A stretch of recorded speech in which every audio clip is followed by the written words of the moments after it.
દોસ્તો નમસ્કાર, નીરવ એન્ટરપ્રાઇઝ પાસેથી આપણે પરચેસ કરેલું છે.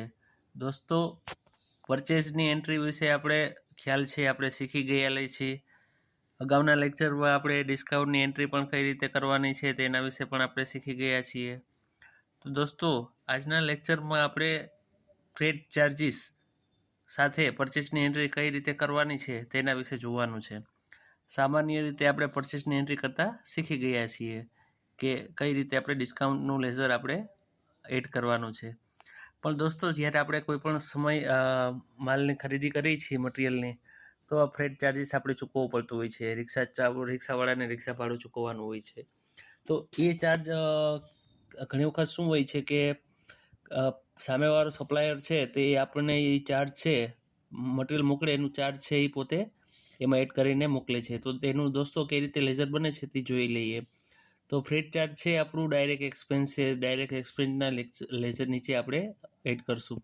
ત્યારબાદ આપણે ટાઈપ્સ ઓફ લેઝર એમ નોટ એપ્લિકેબલ અને જીએસટી એપ્લિકેબલ રાખશું, જે રીતે દેખાય છે એમ બેઝ ઓન વેલ્યુ. ત્યારબાદ આપણે એને લેઝરને સિલેક્ટ કરી લેશું.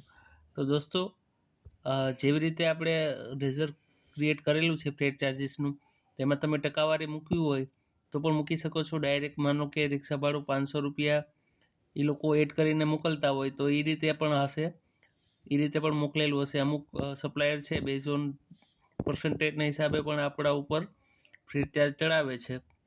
મોટી કંપની હોય છે તો ફ્રેટ ચાર્જ ટકાવારી ઉપર હોય છે. અને સામાન્ય નોર્મલ રીતે આપણને ખ્યાલ છે કે એ લોકો રિક્ષા ભાડું રિક્ષા કરીને મોકલે આપણને ઓટો કે કોઈ પણ વાહન દ્વારા, પોર્ટર દ્વારા, તો ડાયરેક્ટ 500 રૂપિયા કે જે કંઈ ચાર્જ હોય એ મૂકે છે. તો તમે લેઝર જીએસટીના લેઝર તમે સિલેક્ટ કરી લેજો. ઇનપુટ લેઝર આપણે અને ઇનપુટ સીજીએસટી, ઇનપુટ એસજીએસટી. તો આપણા જે ટકાવારી છે ઓટોમેટિક કેલ્ક્યુલેશન થઈ જશે અને આપણે આજનું વાઉચર આપણે એક્સેપ્ટ કરીને આપણે કમ્પ્લીટ કરી દઈશું. તો દોસ્તો આવી રીતે એકદમ સ્ટેપ બાય સ્ટેપ આપણે ઇઝી બધી વસ્તુ આપણે શીખતા જઈશું.